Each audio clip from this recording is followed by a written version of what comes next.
It's gotten a little hot, so I'm gonna take out this jacket.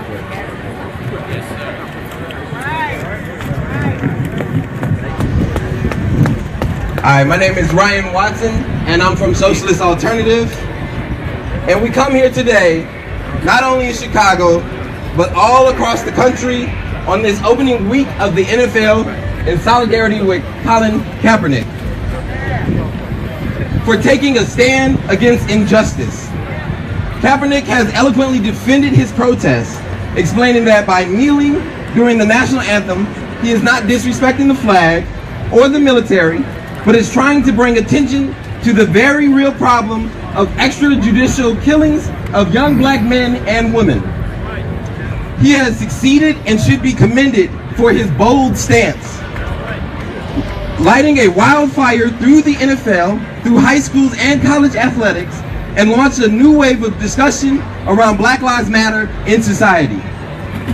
There is a long and proud history of athletes using their platform to fight against injustice. You might have heard this. In 1967, Muhammad Ali famously refused induction into the army and stated, "My consciousness won't let me go shoot my brother, or some darker people, or some poor, hungry people in the mud for big, powerful America. And shoot them for what? They never called me nigger. They never lynched me. They didn't put their dogs on me. They didn't rob me of my nationality, rape and kill my mother and father. Shoot them for what?" Sprinters Tommy Smith and John Carlos raised their fists in the air on the medal stand of 1968 Summer Olympics as the Star-Spangled Banner played in order to protest against racial injustice in the United States. The action of Ali, Smith, and Carlos, and other athletes of that time and beyond were both inspired by mass movements and were inspiration to them. And if Kaepernick is inspiring a new generation to stand up and fight against police brutality, then I stand with him. On August 26th, we saw that no one is immune to this struggle. Seattle Seahawk Michael Bennett was assaulted by police with yells of "Move and I'll blow your fucking head off." You can bleep it out if you will. Rightfully, Kaepernick asked if this happened to the black person with fame and wealth. What do you think happens to those without fame and wealth? Working class people. Like those that Bennett named. Trayvon Martin, Michael Brown, Eric Gardner, Tamir Rice, Charlene Lyles, and far, far too many more. Tragedies that occur regularly are systemic problems. While we welcome any attempts to demilitarize the police, we would point out that as long as there's 5 billionaires in control of half as much wealth as the bottom half of the entire world's population, a heavily armed police force is essential to maintaining the status quo, and especially when social unrest is occurring. Not only are they challenging injustice, but the neoliberal idea of putting yourself first. They are putting the issue of police brutality against black men and women front and center in a sports world that often tells athletes to simply shut up and play. Millionaire football players that are standing up for the many with statements like Kaepernick's on death threats. If something like that were to happen to me, you've proven my point. It'll be loud and clear why it happened. A fight for justice against police repression links a direct struggle with the system of capitalism and the personification of Trump. The NFL owners gave millions to his January 20th inauguration. And so keep in mind, in 2015, NFL was tax exempt, making upwards of $300 million in 2013.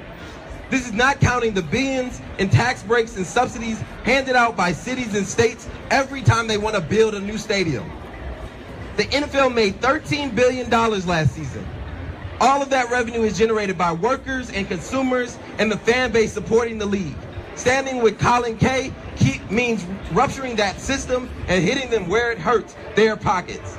Tides turn when capital is impacted. By connecting the struggle for oppressed people from police oppression to the struggle against ICE raids and the far-right reactionaries, all emboldened by Trump, we can grow this movement to what we need, a mass movement that can fight back and win real change.